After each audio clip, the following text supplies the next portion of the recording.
Have you ever wondered why some people seem to transform their lives through a simple biblical practice, while others repeat the same habit for years and see almost no change? What if neuroscience has finally confirmed what Scripture encoded thousands of years ago? And what if the real secret isn't the habit itself, but a hidden condition buried inside the passage that determines whether it works at all? Stay with me, because by the end of this video, you will understand why most people unknowingly miss that condition, why their efforts produce little result, and how to apply this ancient principle in a way that aligns with how the brain actually rewires itself. And if you enjoy deep stories, timeless wisdom, and powerful insights like this, make sure you subscribe to Stories in Quotes B and turn on notifications so you never miss a new video. Neuroscience has confirmed that a specific biblical habit rewires the brain faster than many techniques in modern psychology. Yet 90% of the people who try it experience almost no change. Not because the habit doesn't work, but because there is one condition hidden inside the very passage that prescribes it. Miss that condition, and the practice produces little or nothing. Understand it, and everything changes. I'm Abdullah. In New York City during the 1930s, I spent 5 years teaching a young man named Neville Goddard the law that governs consciousness and every condition that flows from it. What Neville later taught the world, he first received in a small apartment on West 72nd Street. This habit, this specific biblical instruction, was one of the first things I placed before him, not because it was the most complex teaching I had to offer, but because it was the most misunderstood. Most people hear it and think they understand it. They practice it. Nothing happens. And they conclude that the problem is with them, with their focus, their belief, or their level of commitment. The problem is not with them. The problem is with what they were never taught about how the brain actually receives and holds new instruction. Neuroscience has now named this phenomenon. The Bible encoded it more than 3,000 years ago. By the end of this video, you will understand precisely why your practice has been producing what it has been producing and exactly what changes when you apply this correctly. Let us begin with the passage itself. In the first chapter of the book of Joshua, verses 7 and 8, something unusual is recorded. Moses had just died. For 40 years, Moses had led millions of people through the wilderness, out of Egypt, out of slavery. Their destination was the Promised Land, a territory occupied by enemies, protected by fortified walls, and inhabited by men whom the scouts described as giants. Now the responsibility rested on Joshua, Moses' former assistant, who had never led a people into such a campaign on his own.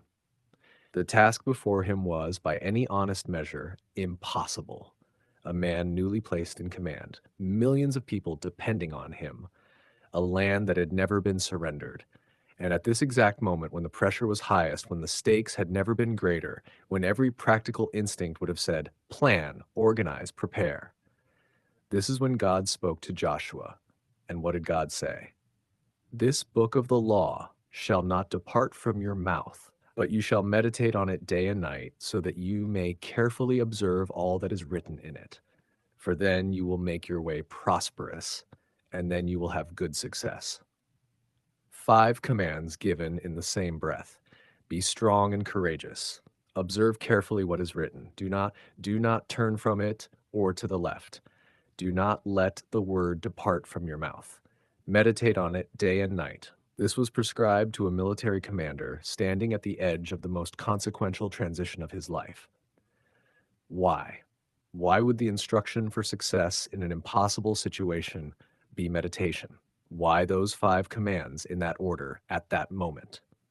That question is the key to everything we are about to examine, because the answer is not only religious, it is neurological, and it was understood long before modern science had language for it. When Neville first studied this passage with me, he wrestled with that same question. He had read scripture for years.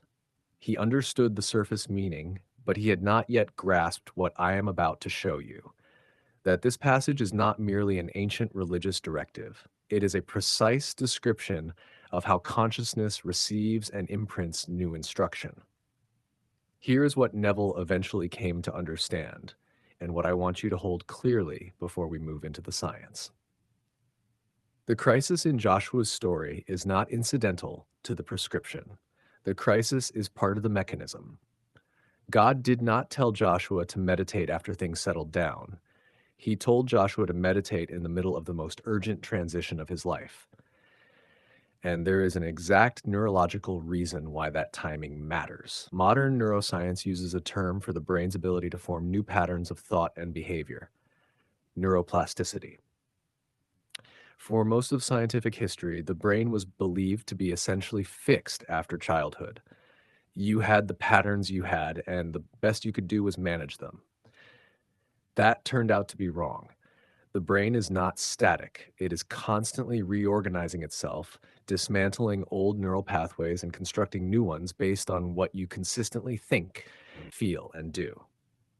A neural pathway is simply a road the brain has learned to travel automatically. The more you travel it, the stronger and faster it becomes. The less you use it, the more it weakens. This means every assumption you hold about yourself, about money, about relationships, about what is or is not possible for your life, is physically encoded in the structure of your brain. And it can be rewritten, not through willpower alone, but through a specific sustained process that gives the brain clear instruction about where to build. This is what God was describing when he told Joshua to meditate on the law day and night. Not a spiritual ritual for its own sake, a neurological instruction. Occupy the thought, hold it, speak it, sustain it, until it becomes the road the brain travels by default. But this is where nearly everyone goes wrong. Repetition alone is not enough. This may be the most important thing you hear today. Neuroscience has discovered that the brain does not rewire at a constant rate. It rewires most rapidly during periods of heightened receptivity. Researchers call these neuroplasticity windows. Think of a blacksmith working with iron. At room temperature, iron is rigid. Strike it 1,000 times and nothing changes. Heat it until it becomes malleable, and a single precise strike can reshape it permanently. The brain works much the same way. When strong emotion, urgency, meaning, or significance is present, the brain becomes more receptive. New instruction can leave a deeper impression. Outside those moments, the same thought repeated mechanically often produces little lasting effect. This is why affirmations spoken without engagement feel ineffective. This is why forced visualization sessions often leave no lasting trace. The technique is not necessarily wrong. The iron is simply cold. Now return to Joshua. Joshua was not meditating in ordinary circumstances. He stood at the threshold of an impossible mission. Every part of his situation carried an enormous weight. His attention was fully engaged. His mind was completely present. God did not tell Joshua to meditate before the crisis. God told Joshua to meditate within it. The crisis itself became the open window, the urgency, the transition, the emotional significance. These are precisely the kinds of conditions modern neuroscience associates with stronger learning and adaptation. The meditation became the hammer. The 5 commands became the strokes. Before we examine those commands more deeply, there is something important to understand. Many people hear this and assume they must wait for a crisis before serious change can occur. You do not. There is a natural window available every single day. It opens every night before sleep. And that is where practical application begins. The first command was simple: be strong and courageous. This was not merely encouragement.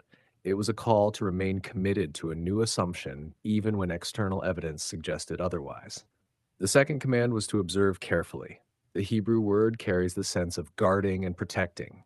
Protect the assumption. Watch over it. Refuse to allow every passing doubt to displace it. The third command was not to turn to the right or the left. In practical terms, this means avoiding the constant shift between believing and doubting, between having and wanting, between assuming and checking. The fourth command was not to let the word depart from the mouth. Speaking engages multiple systems of the brain simultaneously. But more important than speaking is the state from which the words arise. Words spoken from lack reinforce lack. Words spoken from fulfillment reinforce fulfillment. The fifth command was to meditate day and night, not merely during a scheduled session, but as the ongoing atmosphere of the inner life. What does the mind return to during unguarded moments? That is the real question. All five commands form one complete instruction. Open the window through genuine commitment. Guard the assumption. Refuse to oscillate. Speak from fulfillment. And sustain the state throughout ordinary life. Now let us make this practical. Every night before sleep, enter the natural receptive state that appears as the mind begins to drift. Bring one short scene to mind, not the goal itself, a moment that could only happen after the goal is already fulfilled. Keep it simple. Feel it naturally. Let sleep take you from within that experience. Then, upon waking, before checking your phone or engaging with the world, revisit that same assumption for a few seconds, not to force belief, simply to remember.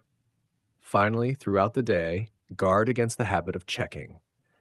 Checking for evidence, checking for movement, checking to see whether it is working. Because every check silently reinforces the idea that the outer world is the authority, and the brain follows what you repeatedly treat as true. The session says, "It is done." The checking says, "Is it done yet?" Those two instructions lead in opposite directions. The biblical habit is not complicated. What makes it effective is consistency, not merely practicing it, but living from it. Joshua was not given a morning technique. He was given a way of being, a complete reorientation of attention. And according to the passage, prosperity and success followed as a consequence of maintaining that state. Whether one views this primarily as spirituality, psychology, or a combination of both, the principle remains the same. What dominates the inner life eventually shapes behavior, perception, and decision making. And those in turn shape the course of life itself. As we close, remember this. The state does not disappear because you experience doubt. The assumption does not vanish because circumstances challenge it. The practice is simply returning, again and again, not with force, not with anxiety, but with quiet consistency. Because transformation is rarely the result of one dramatic moment. It is usually the result of small, repeated acts of attention that gradually become a new way of thinking, a new way of seeing, and ultimately a new way of living.